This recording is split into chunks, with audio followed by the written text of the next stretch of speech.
not going to work. There's a fear that people aren't going to be as receptive using these platforms as they would be if we were sitting face to face, and those kinds of things. So, and most importantly, the fear that we have during this pandemic is that we're all in this together, and everybody has been affected by the pandemic, including economically or financially, to varying degrees, of course. But we're concerned that because of that, maybe we should not be asking somebody at this time.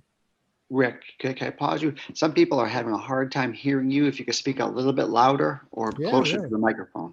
How's this? Is this any better? Can you hear me Sound, better? sounds great for me. Okay, let's hope that works. That'll be better. All right. Let's talk about why people give to your institutions or your organizations.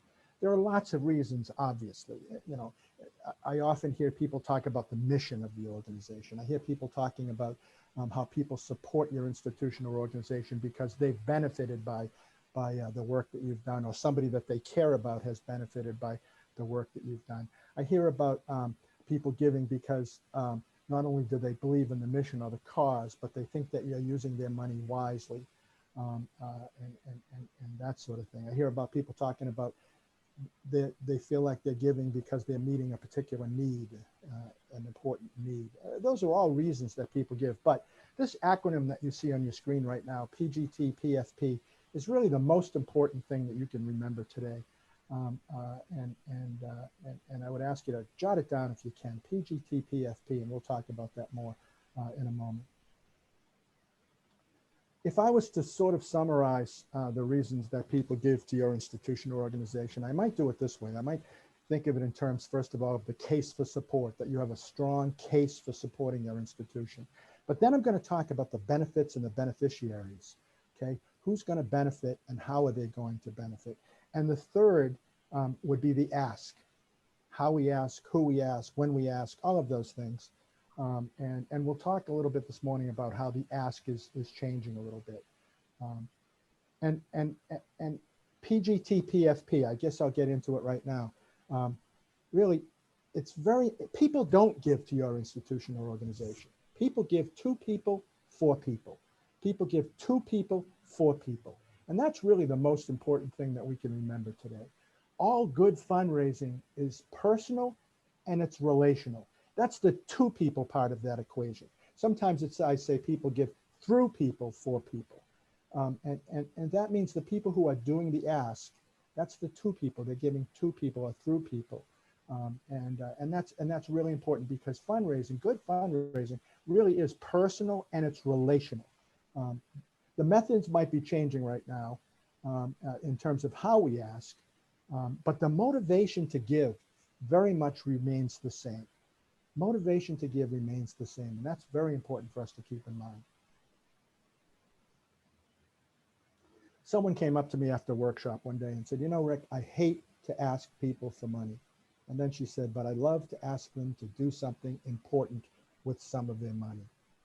I hate to ask people for money, but I love to ask them to do something important with some of their money. Isn't that what we're talking about? We're not talking about people giving to our institution or our organization.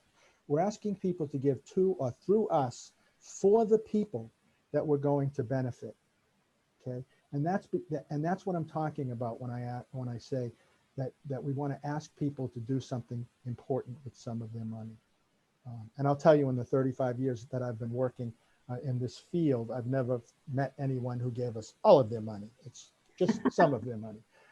So keep this in mind, if you would, as we're going forward and as you go forward after this workshop. So I said that all good fundraising is personal and relational. Let's talk about the various ways that we do solicit charitable support and have for years. And we'll talk a little bit about how that has changed. Certainly the most effective way to solicit charitable support is in person, right? There's nothing better than sitting with somebody face to face, sharing your story, sharing their story, listening to what they have to say, as well as presenting them with why we're there and inviting them to participate. No question, in person is the most effective way to do it. But we can't do that with everyone. So of course we use direct mail. And because good fundraising is personal and relational, it's very important that when we do direct mail, that we continue to do it in a personalized manner. I was working with a nonprofit the other day that was about to send out an annual fund mailing that began, "Dear friends." And I said, no. This, in this day and age, there's no reason to send out an email that says, "Dear friends." We can personalize it better than that, even if we're doing it from our desktop. Or we can give our mailing to a mailing service, give our database and our letter to a mailing service, and have them take care of the personalization. Certainly, that's important. Okay, so we also increasingly have been using digital mail or electronic mail, right? And once again, we need to be personal with our email to the extent that we can. And we need to make it seem like it's about fostering our relationship with the donors and potential donors. Again, personalization is still key. And sometimes when we go to the computer to send out emails and so forth, sometimes it's faster if we don't try to get more personal with it. Social media. Obviously, increasingly, we're using social media for many things. Certainly, we're using it to promote our organizations, to cultivate the interest of people, and also increasingly, we're using it to solicit charitable support. Now, in terms of personal and relational, that's the essence of social media, right? That's what social media is all about: is reaching out to our personal or business networks in a personal way. So that's very much about being personal and relational.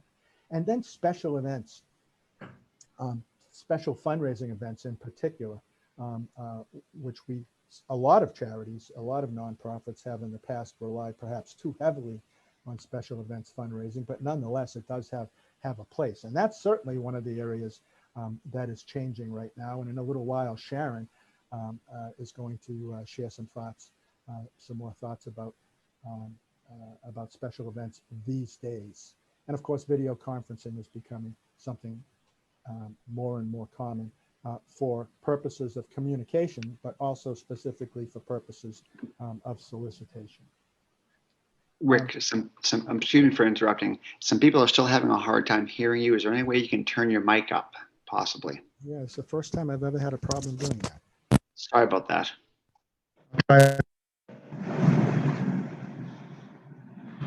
Does that sound any better, Rob?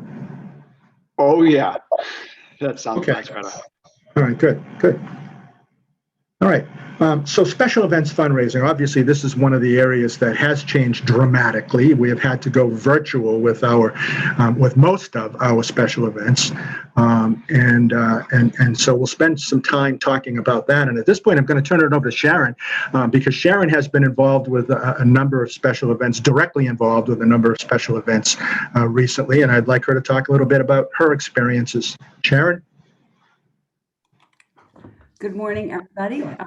Let me just quickly, Rob, if you can take a quick check. Guys, can everybody hear me okay? Is that working all right? I'm going to take, let me see. No responses yet. It sounds good. Excellent. All right. Oops, hold on for a second. I just lost you. I lost everything. That's not good. Give me 1 second, please. Oh, I don't believe that. Oh, well.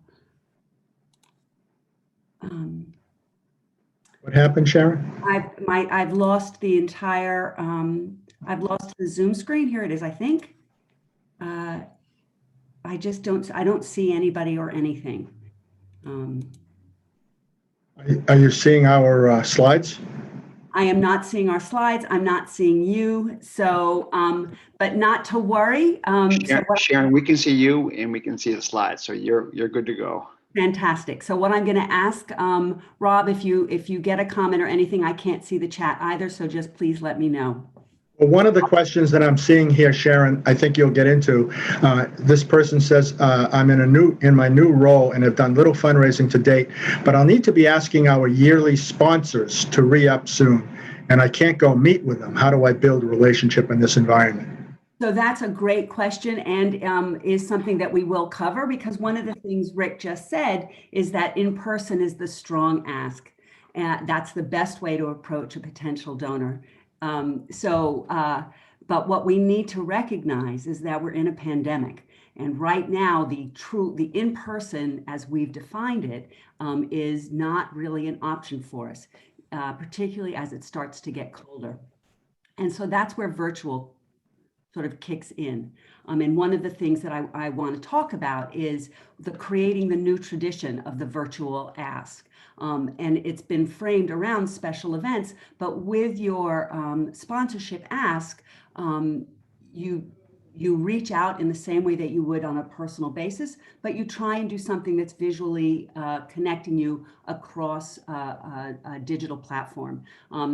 Yes, we can meet in other places, but there's a varying, we can sit outside at a restaurant. Some restaurants let us go inside. Some offices are open for meeting, but there's a varying level and degree of comfort with that. And we need to be very mindful, because you don't want to start your ask with a situation that makes your supporter feel at all anxious.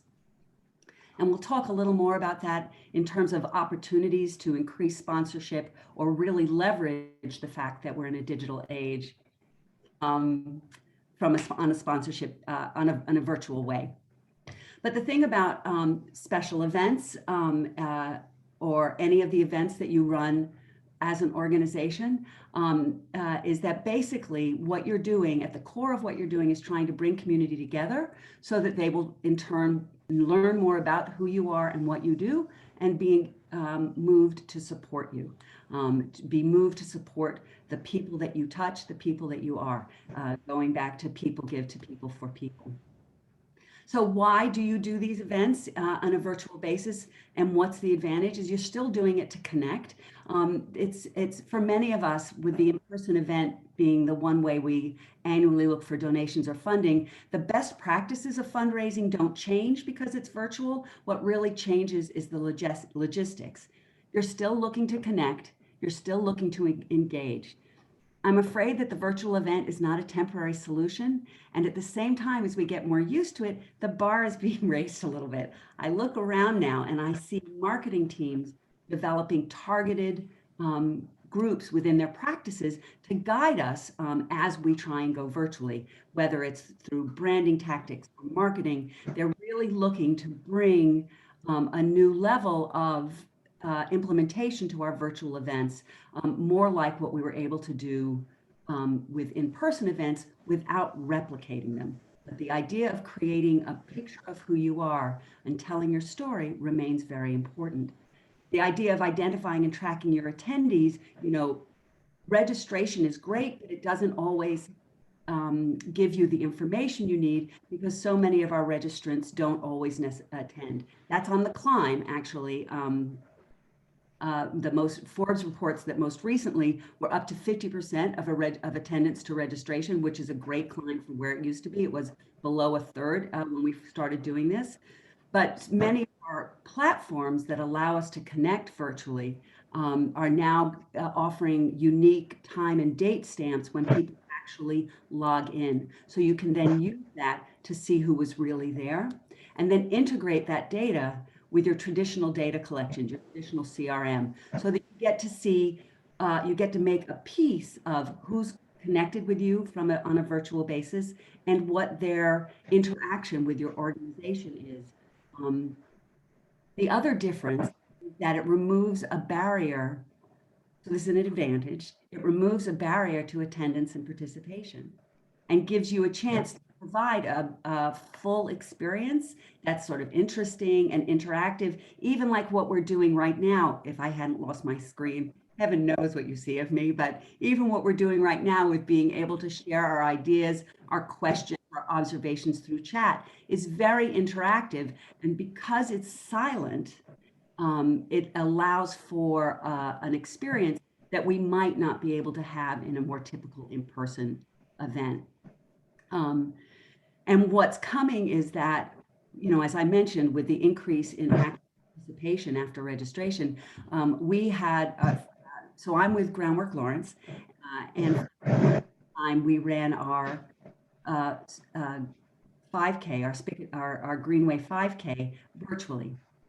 And we'd set the goal. We normally have about between 250, 275 attendees and participants, and we had no idea how it was going to go. And we set the goal for 100 participants, and we started being very mindful and intentional in our marketing momentum, and we ended up having close to 175. And what made a difference with that is that we added the element of show us what you did, so that during the event it was done. People ran over a greater course of time. They could participate in a variety of ways. But what we asked of them was that after you were done, post on whatever social media you use what you've done. And all of a sudden we had this increased interest in participation, and we exceeded our expectations because we asked them to be immersed in the experience and then share with us the information and experience that they had. Another advantage of this new tradition is the fact that geography is no longer a barrier. Again, with our 5K, we had participants in Dublin, London, Guatemala, California. I took a look at the attendance list here. We have somebody from Texas. I mean, the opportunity now is lifted the restraints of where are you? Can you get there? So that's we're planning our fundraising event, our Glow Gala, for the 19th of this month, a few days from now. And what I keep telling all of my staff and board and our advisory council is, ask Uncle Dave out in California, Aunt Ruth, who's in Milwaukee, who always said, oh, honey, I'd love to support you if I could. Well, now they can. And that's because we've gone virtual. Additionally, our activities aren't limited to time. As I'm sure many of you have experienced, we can do our virtual events, and instead of being Thursday night from 6:30 to 9:30, or what is today, Tuesday morning between 9 and 10, we can actually extend the event over the course of time. Our Spicket River cleanup happened over a weekend instead of over one afternoon. Our 5K we allowed folks to participate over a 10-day span. The auction for our event is going to stay open for 2 weeks. And I know of one organization, they would have a conference and it lasted for 1 day. What they chose to do was to keep involvement and allow for new opportunities of follow-up, was they had their conference and offered one session a month so that they could build the momentum, track the participation, and keep that engagement of their support base over a long and planned and strategic amount of time. But the key piece is that you're still telling your story. So although video can be more entertaining, your content still needs to be timely and relevant and well communicated. So target your story and make your design appealing, going back to sort of the branding and messaging. We built the message. The Spicket River cleanup is usually an event that gathers a great number of volunteers and spreads them over the city of Lawrence so they can help clean the Spicket River Greenway. What we chose to do this year was we pitched the message of cleaning starts at home. And so people didn't have the pandemic, given the restrictions, we virtually promoted an event where folks could stay very close to where they felt comfortable and clean up there. We arranged to pick up the trash bags. We provided them with gloves and things and bags and things they would need to do the cleanup. But we very much targeted our story and what we were trying to do to match our mission, but at the same time, changed where it normally was and kept it in a way that was specific to the event and specific to the community. Rick, can you change the slide, please? Is the slide changed? Because I can't see. Sharon? Yes. Would you turn up your microphone a little bit? Okay. Thank you. I will. Okay, hold on. The screen has changed. Thank you. Is this louder? Is this any better? A little louder would be best. Okay. So I now have it as loud as I can get it. The slide that we're looking at, Sharon, is 5 steps. Perfect. Can you guys hear me okay? I don't know how to make this any louder. So what we look at when we do a virtual event is sort of 5 steps. What kind of fundraiser is it? You know, are you going to be live streaming? Do you have an online activity? You need to let go of simply recreating your in-person event and find new ways to interact and engage. You know, I know of organizations that have done a game night. Some organizations have done a scavenger hunt. Groundwork Lawrence has worked during their events, including our upcoming GLOW, to plan engagement opportunities with our guests or our participants so that they feel that they have, that they're with us instead of simply watching us. And you have to identify what your goal is. What is your level of fundraising? What is your, is it to fundraise? Is it to accomplish a task, such as our Spigot River cleanup, fundraise such as our GLOW event? Is it to establish expertise in the field, the organization that ran a conference and spanned it out over the course of a year? And then once you know what your goal is, what are your metrics? A lot of people use registrants, not always a great way to capture things because you have a lot of last minute attendees. But for example, we know that there are roughly 195 folks signed up for this seminar, and that lets us know whether the topic is meaningful to the audience that we're looking at. And then plan for targeted ask opportunities over the course of your event. People love the thermometer. That kind of surprised me, but people love the thermometer. And people love the idea of a live match. I'm sure that many of you with your organizations have had the chance to ask for support and share the fact that a generous donor has agreed that for every dollar raised, they will match it up to a preset amount, 5,000, 10,000, or something like that. But frequently happens with a written appeal and takes a lot of time, and there's not a lot of way to promote it.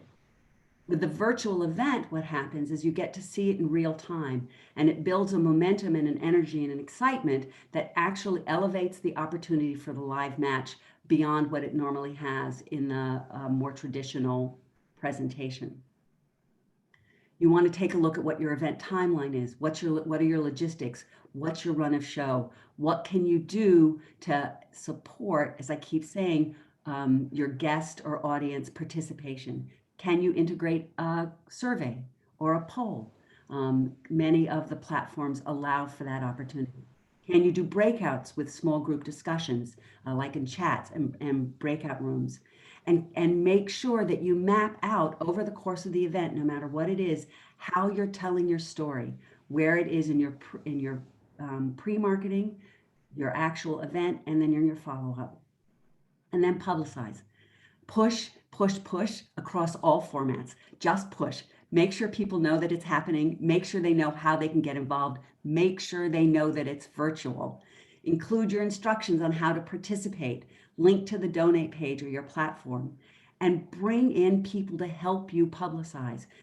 This is a great way for board involvement, great way to really activate your committee, great way for staff to feel that they're part of this instead of it just perhaps being development, if that's how it works in your organization, because this is sort of everybody's chance to make the event a success. And when you engage your board and your committee and your staff, in order to do that and make sure they feel okay about it, because going back to sort of Rick's fear, not Rick's fear, but what Rick shared with us about being afraid to ask, in order to make them feel comfortable, provide them the resources and the tools to invite freely and liberally. Give them the graphics, help them with the language around an email ask, provide for them the ways that they can make the ask and feel good about it. Once you've done these 5 steps and you're ready to go, practice. Practice, practice, practice. Don't do what I just did, which is lose my entire screen. Yesterday, which seems to be what I do. Yesterday, we were running an event, a pre-GLOW pre-party, and I'd very carefully set it up on Zoom. I'd very carefully practiced. I'd very carefully set up pre-arranged breakout rooms. I was excited. I was charged up. I was ready to go. I logged in, and the entire option for me to initiate breakout rooms was gone. I couldn't get it back on my screen. I would find it anywhere. I re-entered my break. I couldn't do anything about the breakout rooms. That was, luckily we figured out what had happened, and I was able through the, over the course of the introductions to reach out to someone else at the, who was on the Zoom event, and we reset up the breakout rooms, and he had what was called the host privileges, and he was able to get the breakout rooms to go. But simply because of the sequential way we logged in, I lost the host privileges because we shared a login name. I had no idea that that was a thing in Zoom. And because I hadn't practiced the actual splitting of folks, the actual initiating of the breakout, I hadn't discovered that. So I'm a great example of why it's really important to practice, practice, practice, because the dry run is your new best friend. The other thing is that it doesn't have to be single technology. You can work over multiple platforms that play well with each other. You know, you can have one thing for sign up, something else for bidding, something else for hosting your videos. And when you do that, remember that you don't have to do it all. Find someone who can help you from a sort of technical director point of view. I recently found out that Zoom has their own experts that you can reach out to Zoom, and they have it for an hourly fee. Someone who will help guide you through the more complex ways that you want to use that particular streaming platform. And many of the platforms have that as well. Can you change the slide, please? Before we do, Sharon, there are a couple of questions I'm seeing here, so let's see about these first. You may have answered this first one. With your virtual event, did you have a strong social media presence or engagement in advance of the event? This person works for a nonprofit that does not have strong engagement online or through social media outlets. And at least their initial research indicates that their donors or supporters are not following them or so building the online presence has been a significant challenge. You want to address that? I will address it to the best that I can. I am not a social media expert. So, you know, one of the key elements of marketing under any situation is that you have to know who your audience is. And it sounds like the asker of the question has a really good bead on who their audience is and what ways they get information. And that already puts you way ahead, whether or not it's social media. If everybody's promoting social media, but your donors and your constituents don't use that, it doesn't matter. So what you need to do is you need to identify what works for them, whether it's your website, whether it's whether it's constant contact emails, whether it's the traditional snail mail newsletters. That's where you would need to focus your strategy around where you know they're listening, and then slowly introduce maybe one platform, and through the traditional methods of communication, highlight the fact that there's opportunities to learn more or see more or get something different through the social media. Choose the platform that you're the most comfortable with and that matches your constituents most likely. So if they're sort of older, it's probably going to be Facebook. If they're younger, it's not, right? But so figure that you can start to guide them so that you have more tools at your disposal when it comes to future publicity, marketing, and promotion of an event. But I have to tip my hat to you saying you already know that they don't use it. So I wouldn't spend a lot of time trying to promote it that way. I would pick one channel and promote it there, but focus on the ways that your supporters and friends, you know that they use. Okay. Kristen asks, because we can take our events worldwide, what are the impacts regarding donations and the ability to raise monies in other places beyond where we are registered nonprofits?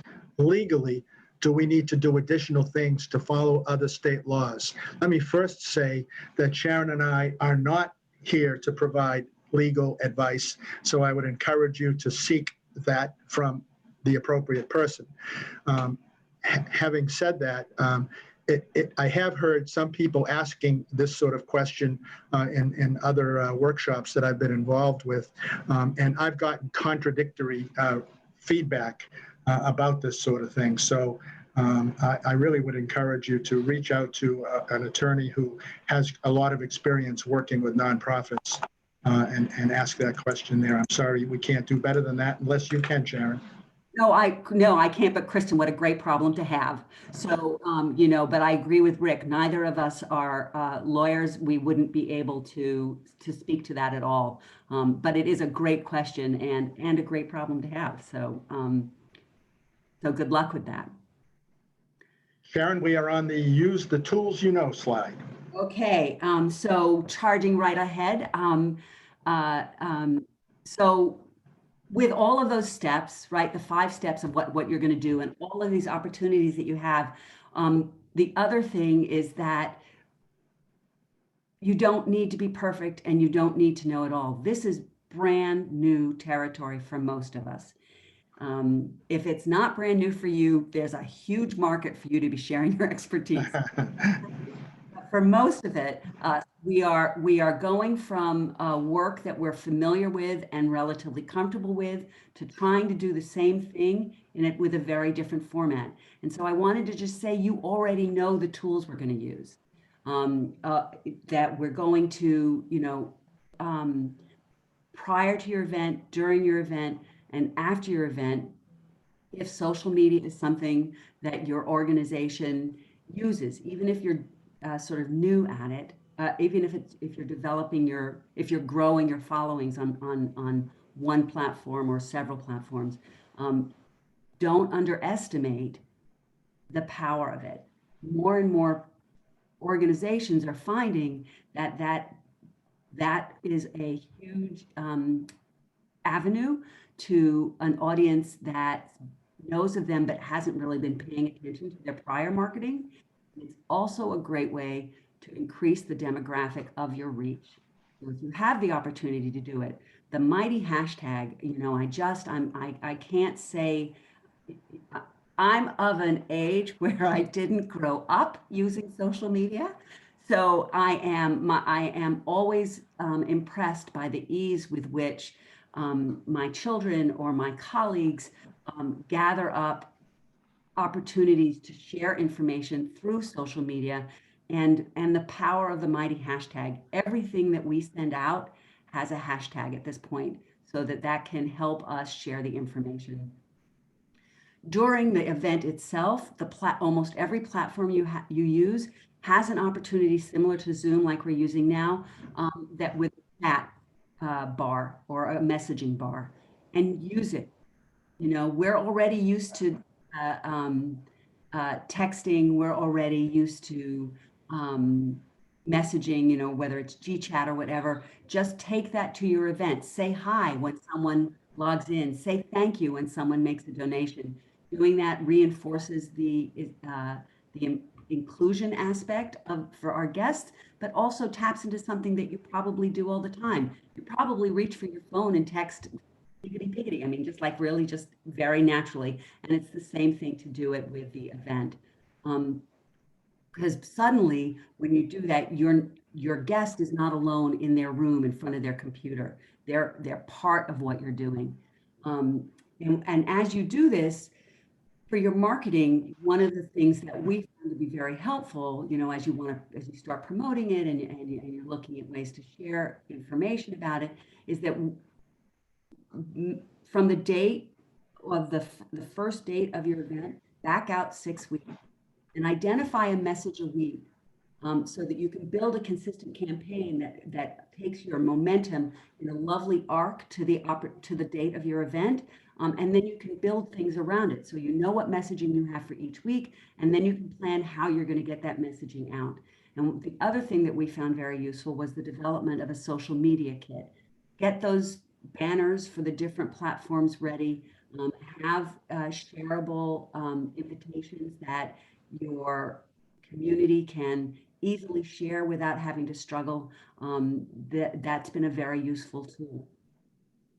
The other piece is sponsorships. We had talked a little bit, you'd ask the question to come up on top and like, how do I do my in-person sponsorship? So, or ask for individual sponsors. And the correlating question to that is, well, I'm in the digital age, with a virtual event, what kind of opportunities can I offer my sponsors? And they're actually similar, but they have a longer shelf life, so there's a digital and verbal brand recognition. They can be a speaker at the event, but how many of us many organizations record their events and then keep replaying them either through their YouTube channel or on their website. So it's not just the moment of the event, but the sponsor is there speaking at the event every time someone plays it. The opportunity to have virtual swag as a reward, your sponsor can offer a trial membership or access to free digital books. There's lots of ways to offer swag that we didn't have or we might not have thought was as easy a match because it's digital or virtual, but here we are with a virtual event. Sending swag to the attendees, by the way, is a big boon. Everybody I know who's done an event who's sent like gift certificates for restaurants so somebody can have a meal while they participate in the event or things like that is a huge success and people really love it. And what this all does is it extends the return because 9 times out of 10, the event is recorded and promoted after the event. Bidding platforms are a huge piece. From many organizations, you may be among them, already use them.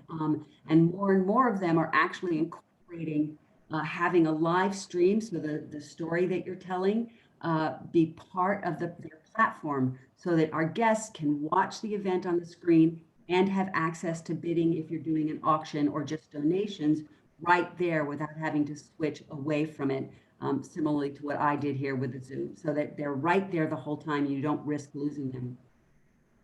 And then you have your video conferencing like Zoom or Facebook Live or Hopin, Microsoft Teams.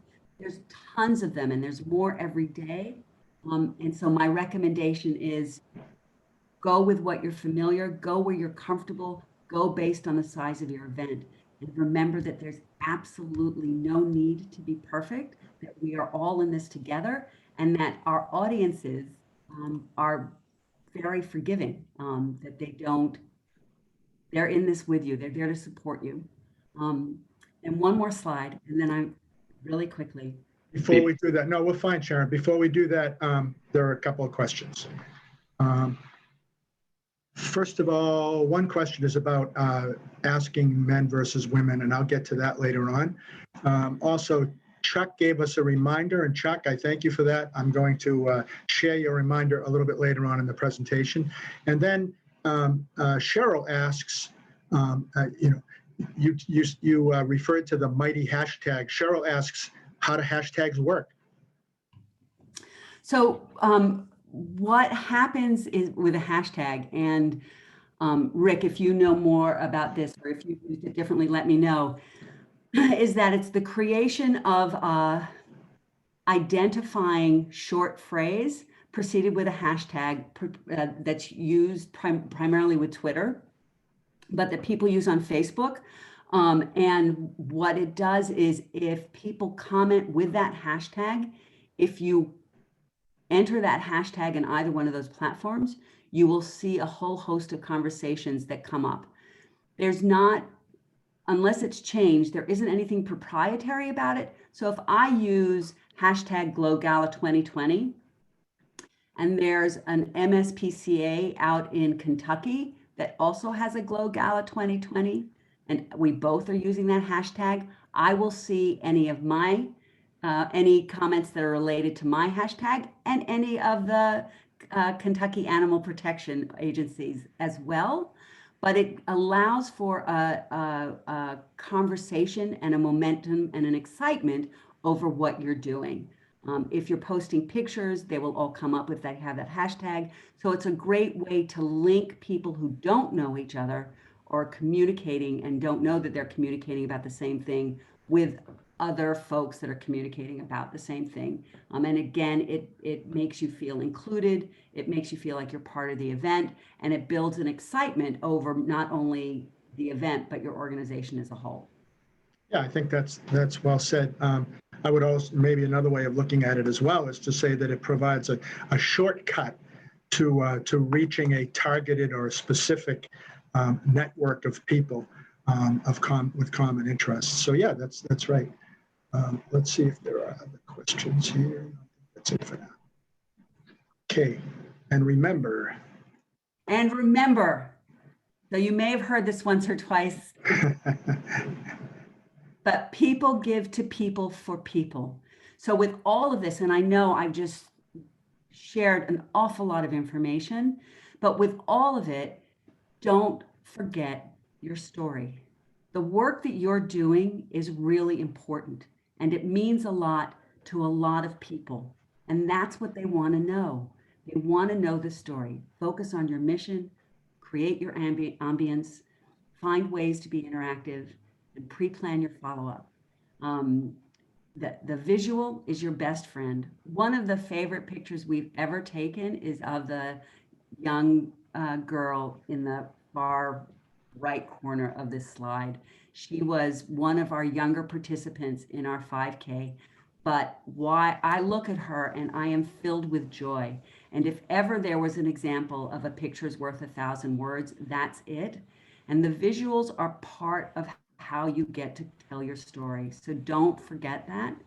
When we're for our video that we are going to be live streaming for our Glow Gala, we made a conscious choice to set all of our videos in the community assets that highlight the city that we're so proud to be a partner with, and that we've had some small role in developing, or that are core to our mission, because we wanted to remind folks that no matter where we go, we're responsive to the community.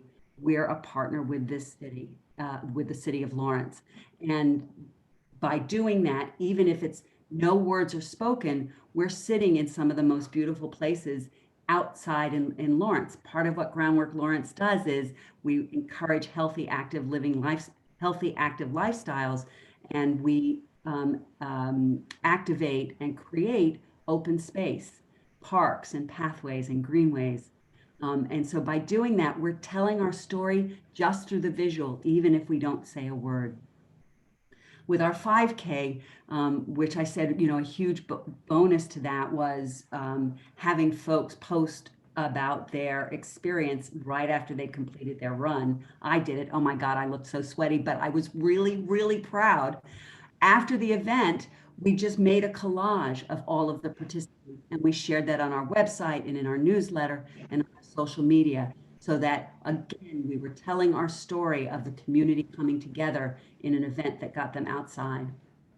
The other thing is that you can survey during the event and fold that into your live portion. So let's say now I would have run a survey asking y'all, do you, have you had a virtual event yet? And then I could have gotten back and said, it looks like 75% of you have already had a virtual event, or 75% haven't. That again, tells our story and increases the sense of participation. Don't underestimate the power of a thank you. Feel free to repurpose your content, so you've got all of this great stuff for your event. Then next week or next month, put it up on your website, capture it on your newsletter, use it because you put a lot of effort into it.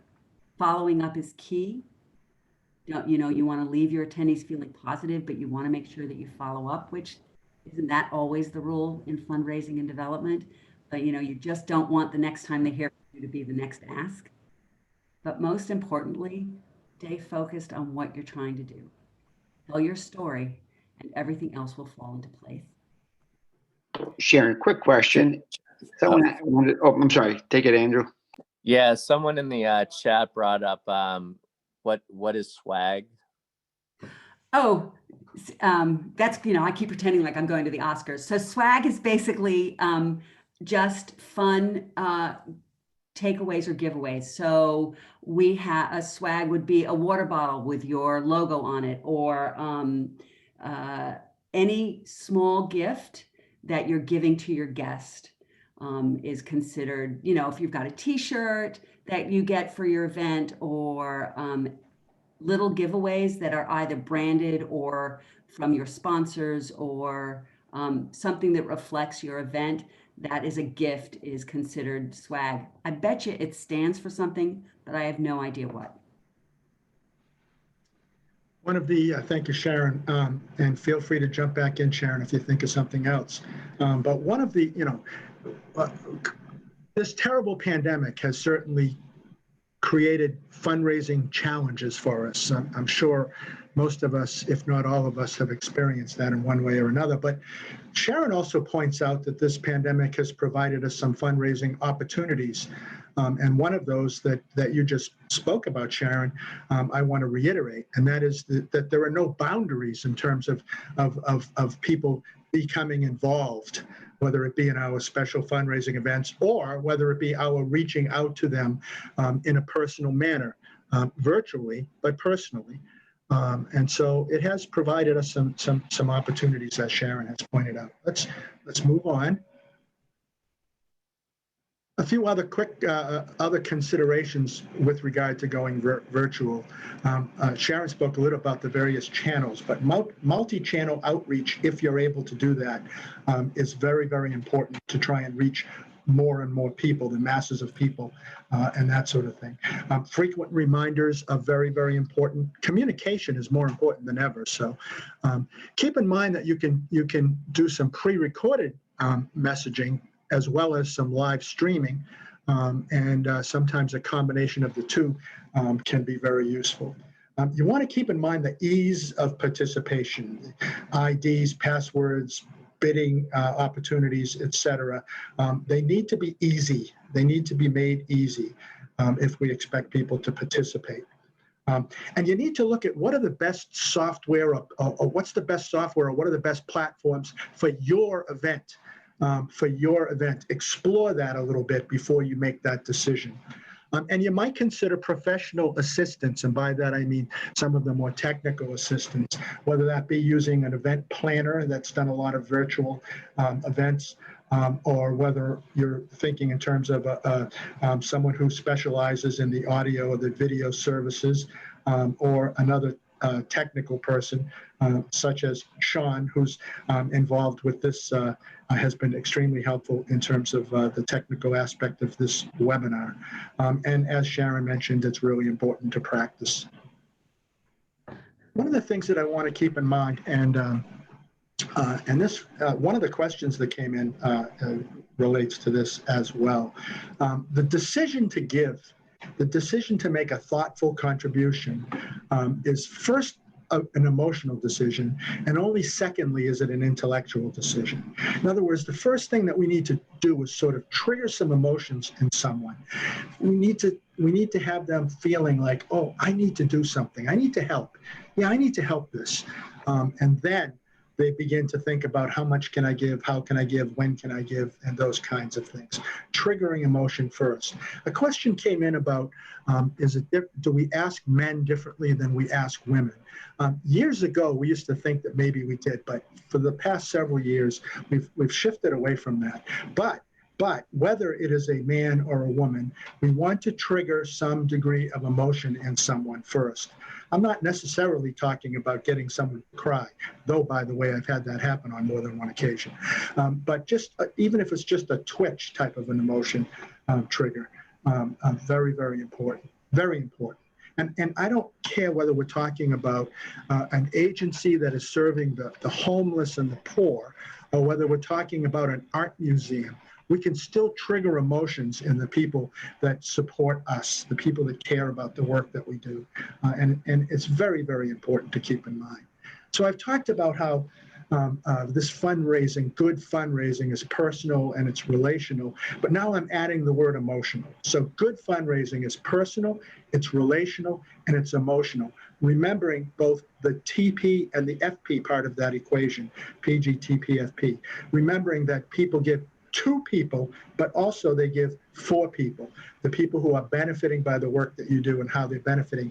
And by the way, one of the beneficiaries is the donor, Now, I'm not just talking about swag in this case. I'm talking about the feeling that one has when they've made a contribution, a thoughtful contribution, when they realize that their contribution is to help some people, it's for people. So if nothing else, it's that feeling of doing something good. One of my favorite quotes. Did we have a question? Yeah, Rick, can I stop you for a sec? Please do, Andrew. Can you remind people, so this is from Sarah, can you remind people so often that they resent you? What is the fine line there? I'm finding that people just delete emails because there are too many. Yes, what we're finding, especially during COVID, is that more communication rather than less communication is the effective way to go. Whether it's an email or through social media, very, very important. Now, having said that, one of the things I talk about this being personal and relational and emotional. So even in emails, one of the mistakes that we often make is the subject line of our email is not one that generates emotion or curiosity even. And so if we're reaching out by email, the subject line, for one thing, is something that we want to consider. But we've been hearing from people, and we've followed some studies that have been done during this pandemic that indicate people do want to hear from us more often than we think they do. So if you're going to err, I would err on the side of more often. But again, making it personal, making it relational, making it emotional when you're communicating with them. Communication is more important than ever. This is one of my favorite quotes. I've learned that people will forget what you've said, people will forget what you did, but people will never forget how you made them feel, Dr. Maya Angelou. I think that's what this is all about. That's the people giving to people for people. It's about making people feel good about what they've done. So the thank yous that Sharon referred to earlier become so important. They were always important, but maybe they're more important now. I don't know. But it's very important to not only thank people, but to affirm them, to make them feel good about what they've done. Rick, we have a quick question. How do you go about finding celebrities to be a draw at a virtual event? Yeah. The studies that I've followed have shown mixed results about recruiting celebrities for these events. It can be helpful. There's no question about that. But if someone is recruited, a celebrity is recruited, and it becomes apparent that they're not engaged in your organization, someone asked them to do something, and so they said, okay, that seems like a worthy cause, but they don't know much about you. Sometimes people can see that, and it can work against you instead of for you. Sharon, do you have any thoughts about how to recruit celebrities for some of these virtual events? I tend to agree with you very much, Rick. The danger is that if they're not really on board with your organization, it comes across so quickly, and it's hard to do because celebrities get asked all of the time. The exceptions are when someone is really, really lined up and is already predisposed and is an engaging speaker. Because the flip side is that a celebrity is a great draw, but if they're not engaging in person, then it's just a name and it doesn't really help you. Yeah, that's how I feel as well. All right, let's continue on. One of the things that I want you to keep in mind is that we need to try and create a sense of urgency. Okay, create a sense of urgency. And I'm talking about beyond and in addition to COVID relief. That certainly is important for many of us. But can we create a sense of urgency? Does a person feel that this is an important need that you're asking me to fulfill? And that, regardless of whether that's an individual or a company or a foundation or some other organization, they need to feel that there's a sense of urgency. Now, I want to be careful to say urgency as opposed to desperation. I read something the other day from a nonprofit. It was a direct mail solicitation that spoke to how COVID has really diminished their funds to a point that their reserve funds have been almost depleted and blah, blah, blah. That is not urgency, that is desperation. And desperation typically does not sell, if you will. Urgency, however, does, if you can create urgency. Now, as I said, we certainly are creating a sense of urgency as relates to COVID, and those of us who are raising funds specifically for COVID relief. But I want us to begin to think beyond COVID as well, because we are going to get through this, and we've got some ongoing loyal donors, and we've probably also gotten some new donors because of COVID relief. So what are we going to do to continue to present a strong case for support as we come out of COVID? I think I saw another question. Let me take a minute here. This is from Tara, who says, I'd be happy to give you some advice. I ran the celebrity outreach for Boston Children's and St. Jude's. Feel free to reach out to me. And if you, I don't know, if you all can see her email address or not, but if you can't, it is tdhar@duville.org. And I will be reaching out to you myself, Tara. Thank you very much for that. Okay, so let's return to one of the most effective ways to solicit support. We spoke about this earlier. Certainly the most effective way to do this is in person, but we can't do that right now, correct? Well, maybe we can. As we've said, that's one of the ways that we've had to pivot. In person today usually means using Zoom or some other similar video conferencing platform. We can sometimes still do some real in-person solicitations if we're doing it outdoors or if we're doing it in a place that we are able to social distance and hopefully wear our masks. So we still can do some in-person, but let's not fool ourselves. Most of our in-person right now is going to be through video conferencing, or what you might call the next best thing to being there. We need to also, though, continue to do our direct mail solicitation as well. We're not going to be able to video conference everyone that we want to solicit, so we're going to use certainly digital and direct mail means. There's a temptation to switch our direct mail over to digital mail or electronic mail because it's less expensive, it's easier. We still can do some personalization. We can use a platform like Constant Contact or one of the other platforms and that sort of thing. But I'm here to tell you that there are some people that still need the direct mail. So be careful not to abandon that method of solicitation, but always keeping in mind it needs to be personal, relational, and emotional, and that's very important. I recently I did a workshop that was about what motivates different segments of our society, like millennials versus matures and all in between. And some of the millennials that were in the room raised their hand right away and said, we still want to get direct mail. Yes, we communicate more digitally, no question about that, but that's not to the exclusion of direct mail. So I thought that was an important thing to hear. Social media, of course, we're increasingly using social media. Hey, folks, that's not going away. And by the way, as Sharon alluded to earlier, more old people like me are beginning to use Facebook and that sort of thing as well. So keep that in mind as well. And of course, events. We're not able to do very many in-person events right now. We are going virtual with most of our events, as Sharon has just been sharing with you. But also there are some hybrid events that are a combination of some component of it being in-person and some of it being virtual.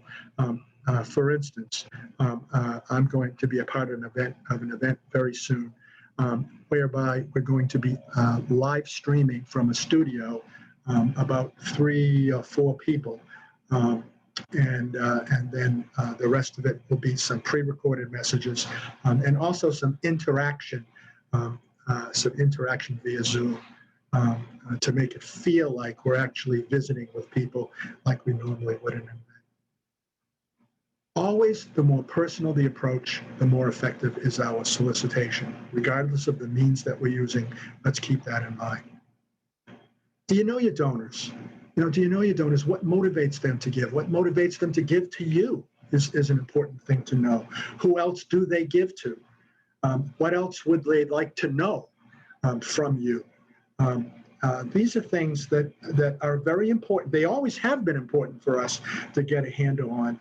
They may be even more important now. So ask them. Ask them, whether we're doing it in person or through some other means. Let's ask them. Let's think about talking to our repeat donors and asking them why they continue to give. Let's consider Libunts and Sibunts. Some of you will know this, maybe most of you. Libunts refers to people who gave last year, but unfortunately not this. Sibunts being people who gave some years, but unfortunately not this. Let's look at who those folks are and try to understand them. Geographically, what motivates people in one area versus another area? Is that a factor? Sometimes it is for some organizations, and for other organizations, not so much. Areas of interest. What are these people interested in about the work that we do? Those kinds of things. And there are a myriad of other things that we might want to learn, certainly about the people who are already donors to us. And so in the process of solicitation, but also in the process of cultivation, we want to segment our database and target those various segments, both to reach out to them to communicate and also to reach out to them when we solicit them, so that we're tailoring our message in the most effective way.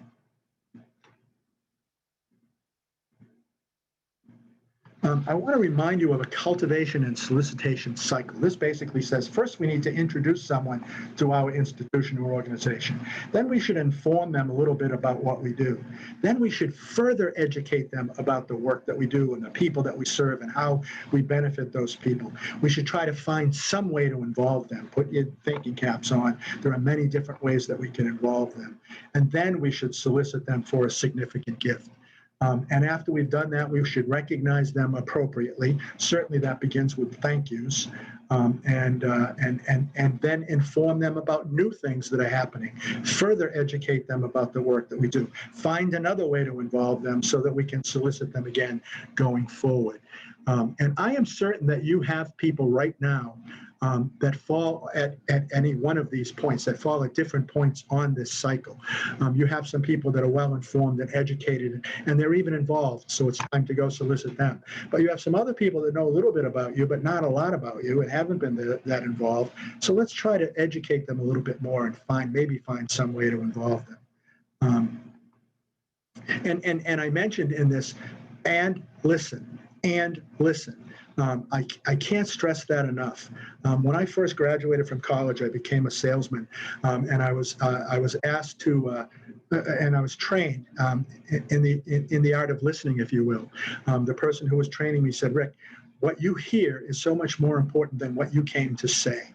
If you're listening and you're listening carefully, empathetically, if you will, then they will give you some direction."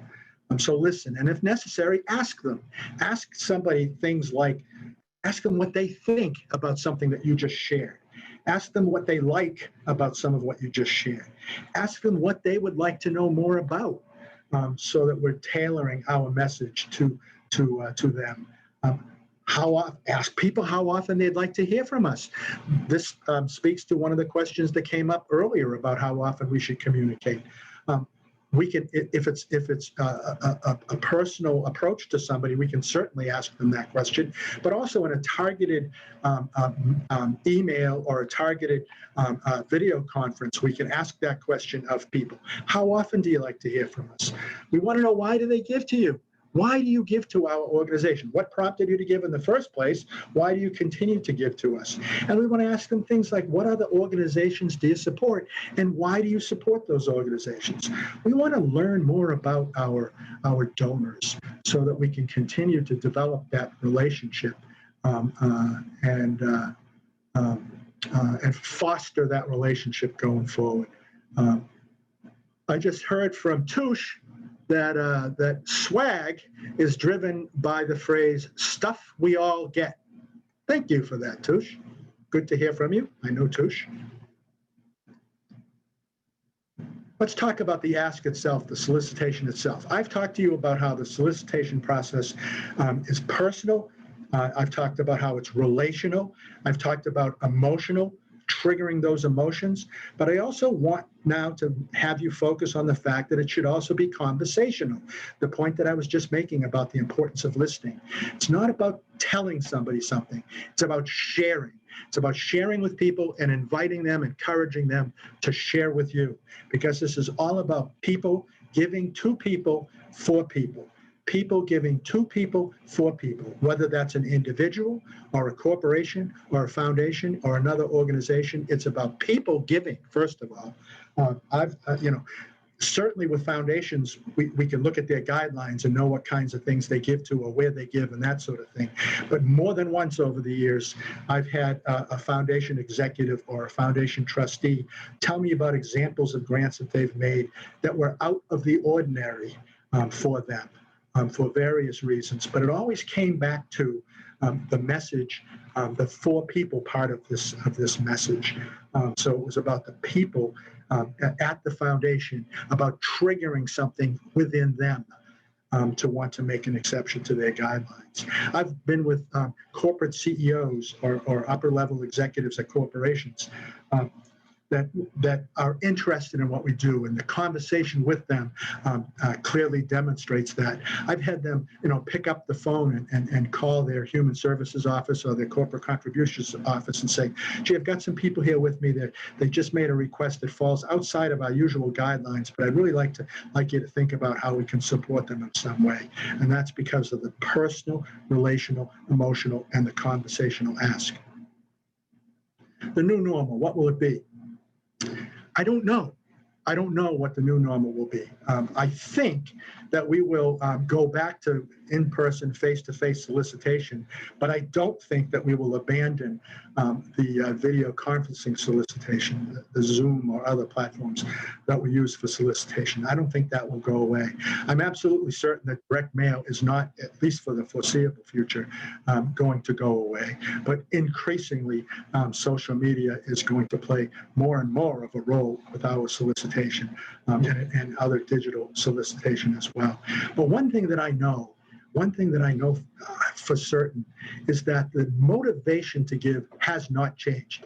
The methods of solicitation may be changing, but the motivation to give has not changed, and it will not change. It's all about people wanting to give to people or through people for people. It's all about benefits and beneficiaries. It's all about feeling good about what I have done, the difference that I am making. Okay, it's about being, it's about a thoughtful support of organizations that I care about, because the mission that I believe in is making a difference in the lives of some people, and it could be including in my own life. I spoke to how the donor benefits from giving as well. Or it could be because somebody that I care about benefits by this organization, as we mentioned earlier. So the new normal, I don't know what it will be, but the motivation, it hasn't changed, and it's not going to change. People will continue to make thoughtful contributions. I'm talking about thoughtful contributions as opposed to buying that raffle ticket. People will make thoughtful contributions because of PGT, PFP. And with that, I'll say thank you, but also we have a few minutes that we can take some additional questions. So feel free to go to the Q&A section or to the chat room. I don't see anything in the Q&A. Andrew, is there anything in the chat room? And if not, we'll give it a couple of minutes here and see if there is.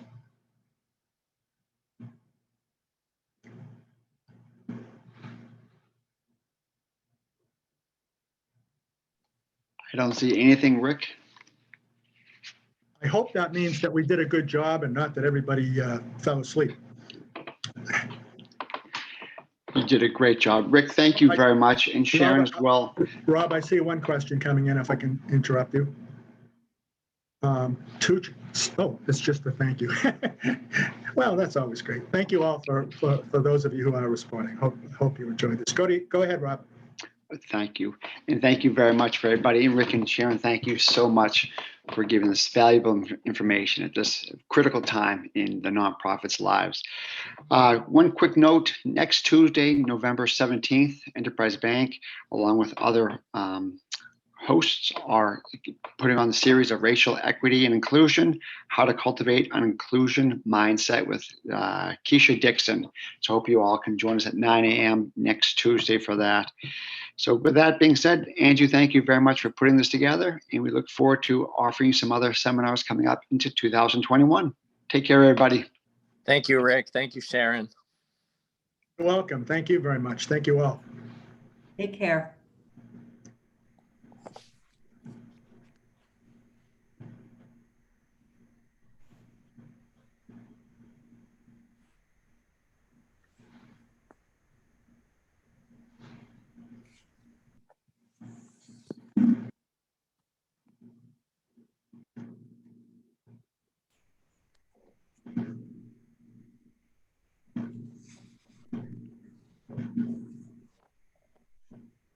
Sean, are you closing this up?